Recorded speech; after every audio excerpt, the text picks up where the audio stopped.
Drug peddlers మీద ఒక ఉక్కుపాదాన్ని మోపే ప్రయత్నం కూడా ఈ ప్రభుత్వం ఖచ్చితంగా చేస్తుంది. డి అడిక్షన్ సెంటర్లను కూడా ఏర్పాటు చేయడం జరుగుతుంది. ఇతర రాజకీయ విమర్శలు చేయడం లేదు నేను, కానీ ఈ 2 రోజులుగా నాకున్న అనుభవం కొద్దీ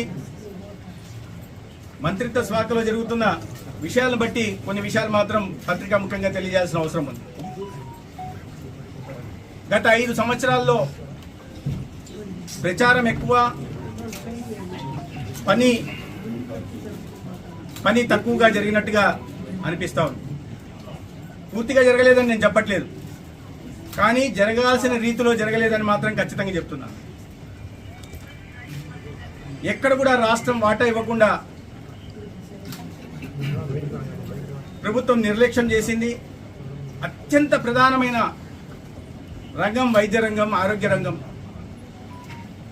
దీని ఫలం కేవలం పేదలకు మాత్రమే అందుతుంది. అటువంటి పేదలకు అండగా ఉండాల్సిన ప్రభుత్వం ఈ రంగాన్ని పూర్తిగా విస్మరించినట్టుగా కనపడుతోంది. ఆరాటం ఎక్కువగా కనిపించింది తప్పిస్తే నిజంగా ప్రజలకు ఒరిగింది తక్కువగానే అనిపిస్తా ఉంది. నేషనల్ హెల్త్ మిషన్ ద్వారా, 15th ఫైనాన్స్ కమిషన్ ద్వారా అనేక కేంద్ర ప్రాయోజిత పథకాలు, సెంట్రల్ స్పాన్సర్డ్ స్కీమ్స్ కింద వచ్చిన నిధులకు వాస్తవం వాటా ఇవ్వకపోగా వాటిని కూడా దారి మళ్లించారు. ఒక క్లాసిక్ ఎగ్జాంపుల్ ఏంటంటే, ఒకవైపు కోర్టు మొట్టికాయలు వేస్తున్నది వేరే విషయం అయితే, రెండో వైపు కేంద్రం కూడా ఈ నిధుల మళ్లింపు మీద, కేంద్రం ఇచ్చిన నిధుల మళ్లింపు మీద పెనాల్టీ వేసింది. అంటే ఎంతటి నిర్లక్ష్య వైఖరి ఈ 5 సంవత్సరాల్లో ఈ ప్రభుత్వం వహించిందో మనం దీన్ని బట్టి అర్థం చేసుకోవాలి. ఆరోగ్యశ్రీలో కూడా అనేక అవకతవకలు ఉన్నాయి.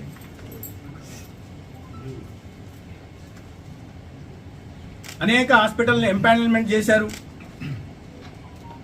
ఒక రకంగా చెప్పాలంటే కొన్ని ఆసుపత్రులకి, కొంతమంది వ్యక్తులకి, కొంతమంది దళారులకి ఆరోగ్యశ్రీని ఆదాయ వనరుగా మార్చే ప్రయత్నం చేశారు. ఏ స్పిరిట్ అయితే ఆరోగ్యశ్రీని తీసుకురావడం జరిగిందో ఆ స్పిరిట్ని నీరు గార్చే ప్రయత్నం కూడా జరిగిందని నేను ఎటువంటి మోమాటం లేకుండా చెప్పగలను.